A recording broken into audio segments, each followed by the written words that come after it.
I'd just like to say that in planning this, Mark Novitsky showed a great deal of integrity, courage, initiative. He went to multiple radio stations, TV stations to promote it. He had owners come out to talk to him about it. And as soon as they discovered that we were going to discuss the plane crash that took the life of this magnificent human being, they cut him off. They shut him down. They wouldn't hear of it. They wouldn't let us even announce it. This place should be packed.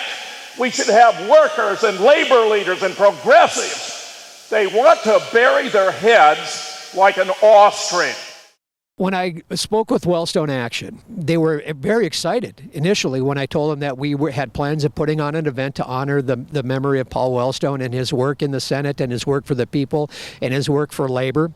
And I knew that we were going to run into a little bit of a problem when I, ended up telling them, and, we are going to be calling for a new investigation based on the discovery by the National Transportation Safety Board and the FBI and how they conducted themselves with this investigation. That they had a predetermined outcome from the word go, that they were going to find somebody to blame. First it was the weather. And you have to understand the length that they can go when you convince basically every major national and worldly news source to convince everybody in the world that, he was flying into, the worst blizzard and ice storm in the history, and you've got planes taking off left and right experiencing no problem. That couldn't fly. They couldn't maintain that message. So they had to find another scapegoat, and that was the pilots. And when I say scapegoats, the best scapegoat are dead scapegoats because they can't defend themselves. And so what you had here were, a theory predicated on the initial response of the FBI on the same day, ruling out foul play. Well, does anybody remember 2002? Does anybody remember 9/11 and what type of the terror structure we were going? We were threatened that there was a Muslim terrorist on every corner, and that going to the drugstore wouldn't be safe. And so to draw an automatic conclusion that the plane crash of a senator 10 days before the election, and you're ruling out foul play, that's your first response. That's the first thing you should account for or give consideration to. When you explain that to Wellstone Action, what did they say? The person I was speaking to, which is an executive, the telephone line basically went dead, and I could tell it was like I had punched her in the gut. And she told me that Wellstone Action would be deeply troubled and hurt if we would put the event on in that manner, and that they wouldn't participate in the event if we were going to bring up, anything outside of what the Bush administration conclusion was, and the National Transportation Safety Board and the FBI and the CIA, which in the end, they themselves determined to be speculative.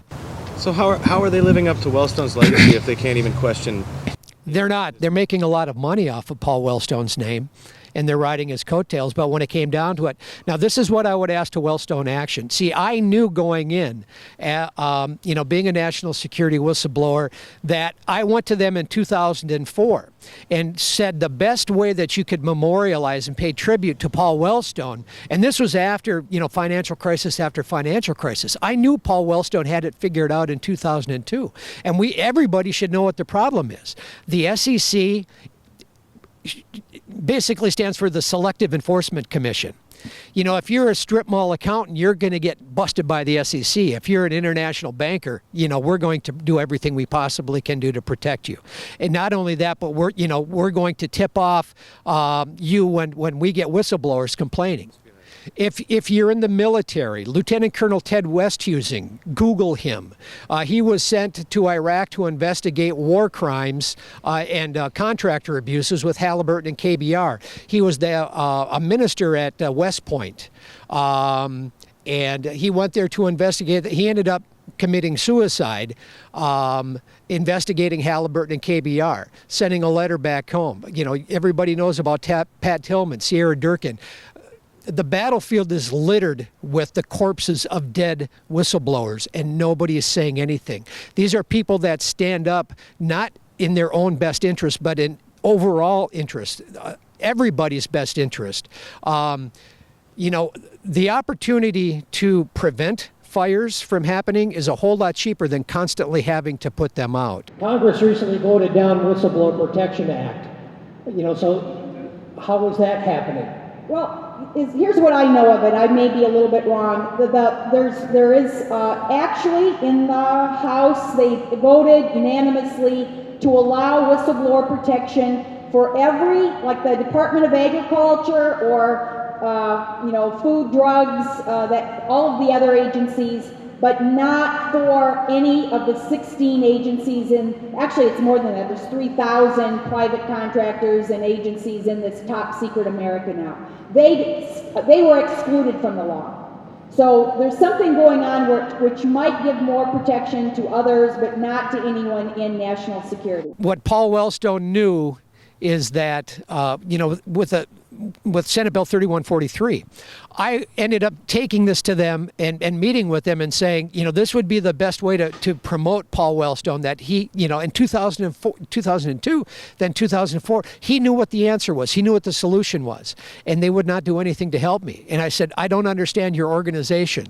Here, Paul Wellstone figured out a way to prevent, the financial crisis and protect, the 99% that aren't being protected by the federal government. And you're telling me that, that you don't want anything to do with this. Then I went to Senator Mark Dayton, and then I went to my Congressman Sabo, and then I went to Keith Ellison, and then I went to then I went to Al Frank, and I went to Amy Klobuchar, then I went to Dorgan, and I was trying to lobby for the reintroduction of basically everybody that had really nice things to say about Paul Wellstone in public. I went to and I said, can you help me reintroduce Senator Wellstone Senate Bill 3143, the Consumer and Shareholder Protection Association Act, as an alternative to Sarbanes-Oxley or Dodd-Frank. Dodd-Frank is Sarbanes-Oxley 2.0. Dodd-Frank should be Frank Dodd, and you could shorten it to fraud because that's what it is. And it has not yet been enacted. We have learned nothing from this.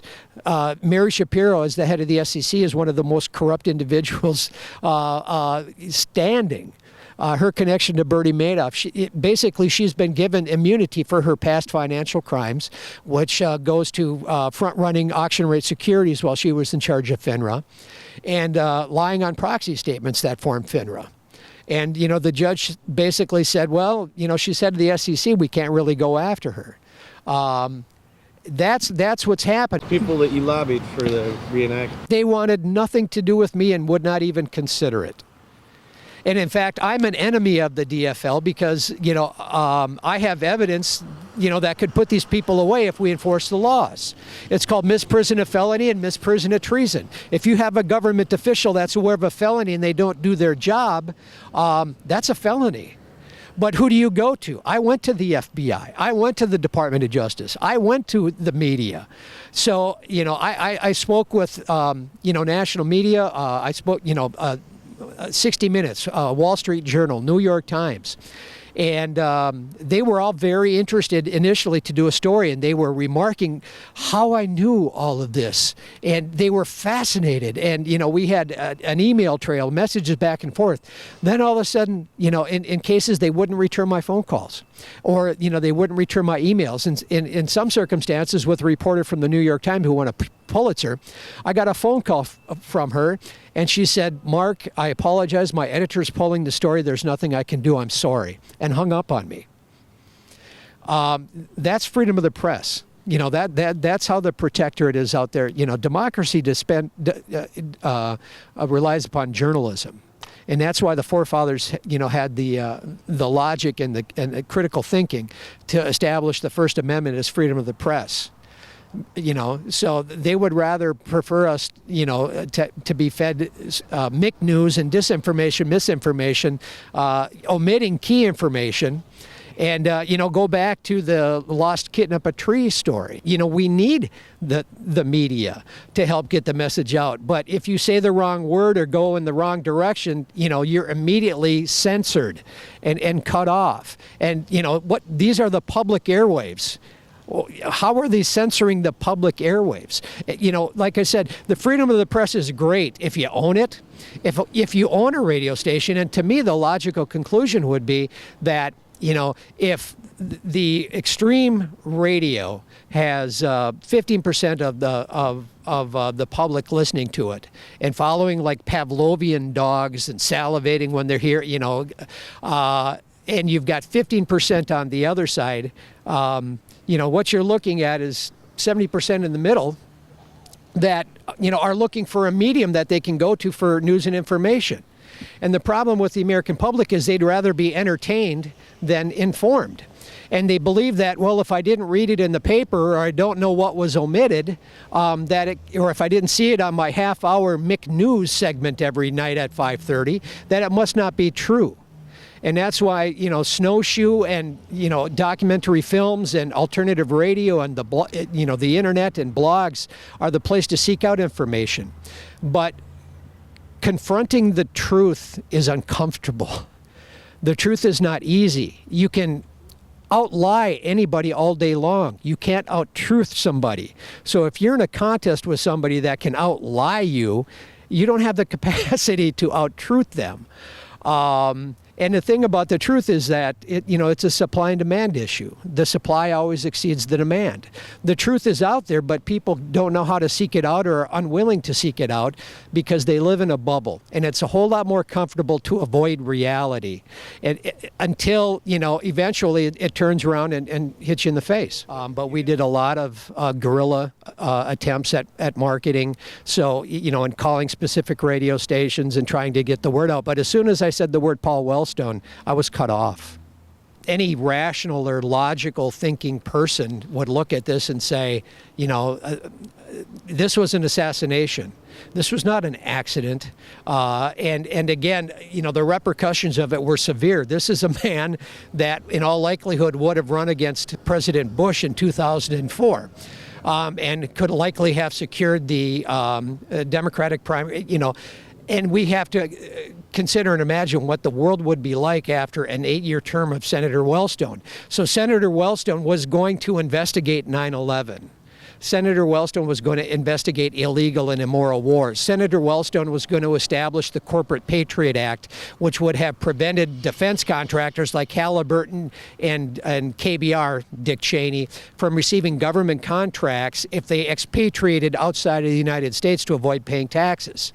Okay, now are you beginning to understand how many targets this guy had on his back? I knew President Obama was a sellout, that he was a Trojan horse about 3 weeks after he was elected. And painfully, I must add that, when I went to the voting booth 4 years ago, I sat in there for 5 minutes. They thought I must have worked for Karl Rove and was trying to rig something. But I was deciding whether or not to vote for Obama or write in Dennis Kucinich and vote my conscience. And I said, oh, what the heck, I'll give Hope and Change a shot. 3 weeks after that, I came to the reality that we had all been sold out when Barack Obama brought in all of the Clinton hacks that, worked for the repeal of Glass-Steagall and the creation of the Commodity Futures Modernization Act and NAFTA, CAFTA, GATT, WTO. And I'm talking about people like, Paulson and Bernanke, of course, but Larry Summers and Robert Rubin. The American people are conditioned to think, non-critically. They don't want critical thinkers. They don't want people that have, analytical thought. And so that, if they're not held accountable, we're just going to keep doing the same thing over and over again, and people are going to look up and wonder, why didn't somebody do something? Paul Wellstone knew that this was preventable. When I started taking the Consumer and Shareholder Protection Association Act that would have greatly mitigated and prevented the financial crisis of 2008 to the present, and they know that fix is in.